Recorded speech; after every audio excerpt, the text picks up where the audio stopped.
நண்பர்களுக்கு வணக்கம். நான் உங்கள் அன்பு. இன்னையோட நம்ம மக்காச்சோளம் போட்டு 108 நாள் ஆகுதுங்க.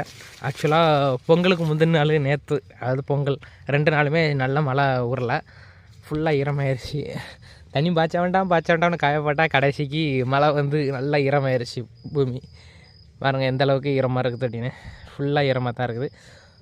மக்காச்சோளம் எல்லாமே கரெக்டாக இருக்குது. என்ன மழை பெஞ்சால் மக்காச்சோளம் இதாகிராதா அப்படின்னு கேட்பாங்க நிறைய பேர். ஆனால் மக்காச்சோளம் எந்த அளவுக்கு உள்ளே இந்த அளவுக்கு இந்த மாதிரி உரைக்குள்ளே இருக்குதோ இப்படி இருக்கிற வரைக்கும் மழையினால் எந்த பாதிப்புமே வராது. அதனால் கொஞ்சம் பயமில்லாமல் இருக்கலாம். என்ன ஒன்று, காயறதுக்கு கொஞ்சம் டைம் ஆகும். அறுக்கிற மிஷின் வந்துச்சுனாலும் உள்ளே கொஞ்சம் பதியுது சிக்கிறது இந்த மாதிரி பிரச்சனைகள் வரும். அதனால தான் கடைசி 20 நாள் நல்லபடியாக காய விடுவாங்க.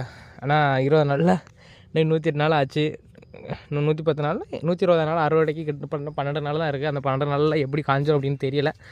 மழை வேறு டெய்லி சாயந்தரம் ஆனிச்சுன்னா வந்துடுது. சரி பார்ப்போம்.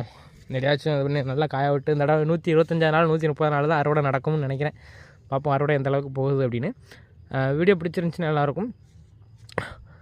லைக் பண்ணிட்டு மறக்காமல் நம்ம சேனலை சப்ஸ்கிரைப் பண்ணுங்கள். நன்றி, வணக்கம்.